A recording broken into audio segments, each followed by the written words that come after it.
Assalamualaikum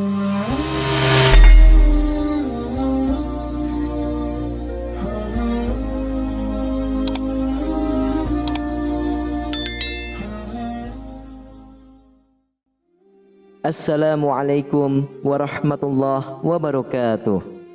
Innal hamdalillah nahmaduhu wa nusalli wa nusallimu ala rasulihil karim. Asyhadu an la ilaha illallah wa asyhadu anna Muhammadan abduhu wa rasuluh.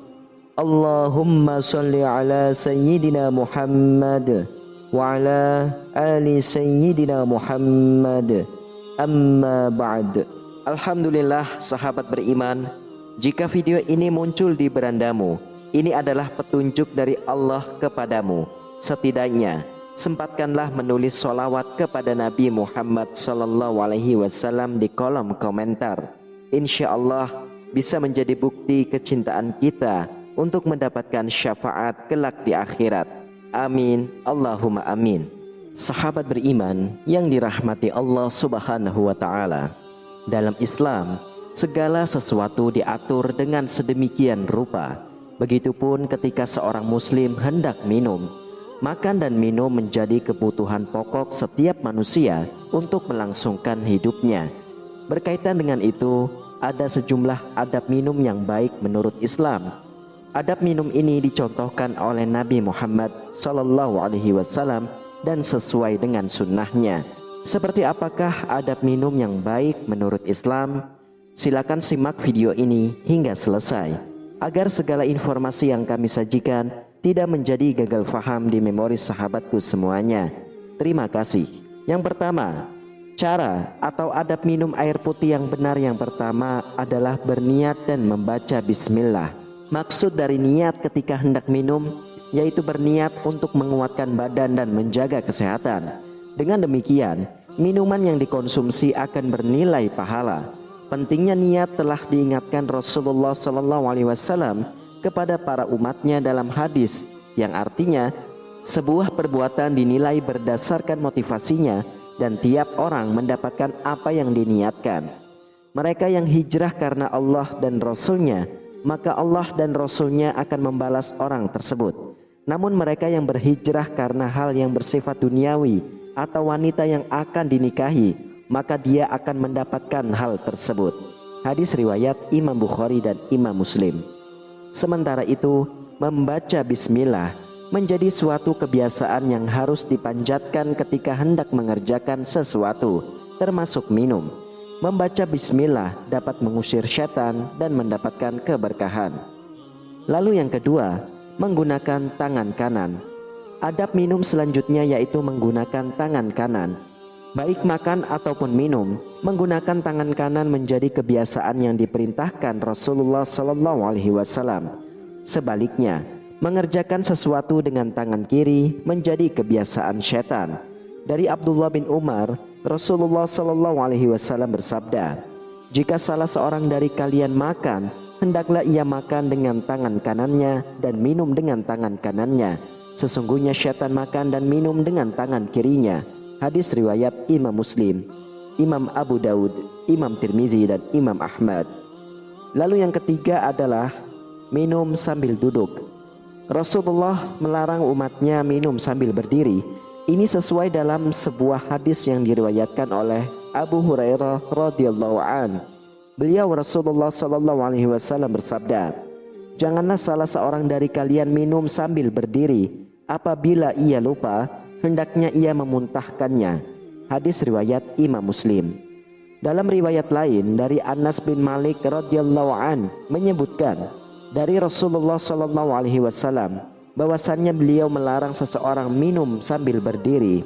Qatadah berkata bahwa mereka kala itu bertanya pada Anas, "Bagaimana dengan makan sambil berdiri?" Anas menjawab, "Itu lebih parah dan lebih jelek." Hadis riwayat Imam Muslim. Lalu yang keempat adalah tidak bernafas dalam gelas. Adab minum lainnya yang harus diperhatikan yaitu tidak bernafas di dalam gelas atau menghembuskan udara ke dalam air. Air dapat menyerap bau apabila seseorang baru makan makanan dengan bau menyengat seperti bawang merah. lalu ia bernafas di dalam gelas, tentu bau tersebut akan berpindah ke air minum. Hal itu akan mengganggu jika air diminum oleh orang setelahnya.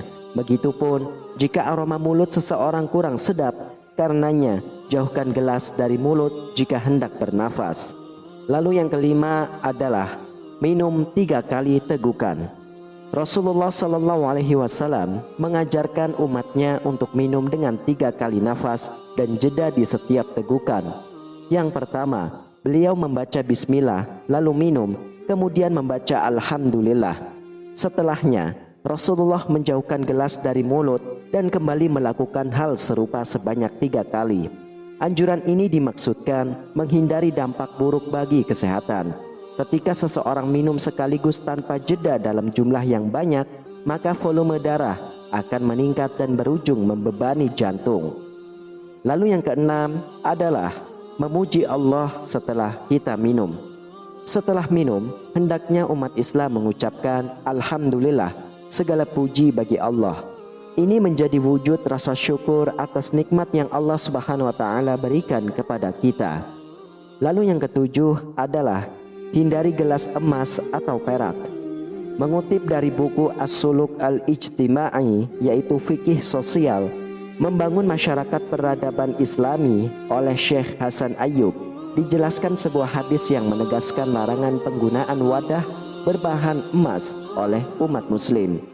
Rasulullah Shallallahu Alaihi Wasallam bersabda, janganlah kalian minum dengan wadah emas atau perak, dan janganlah kalian memakai sutra dan brokat, karena keduanya untuk mereka yaitu orang-orang kafir di dunia dan untuk kamu di akhirat. Hadis riwayat Imam Bukhari dan Imam Muslim. Hadis ini melarang minum dan makan dengan wadah dari emas serta perak. Alasannya pun telah disebutkan dalam hadis ini, yaitu menikmati makanan dengan keduanya, yaitu wadah emas dan perak di dunia adalah untuk orang-orang musyrik, sedangkan di akhirat mereka disiksa di neraka ketika orang-orang mukmin bersukaria di surga.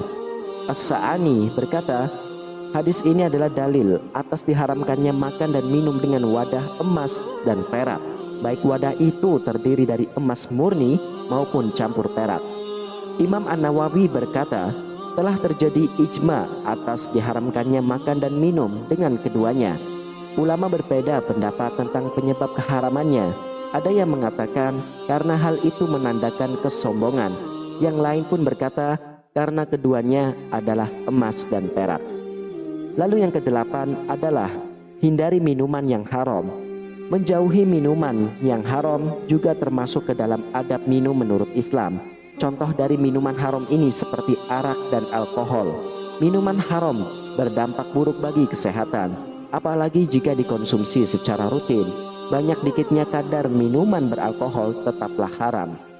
Lalu yang kesembilan adalah jangan membuang minuman yang kejatuhan lalat.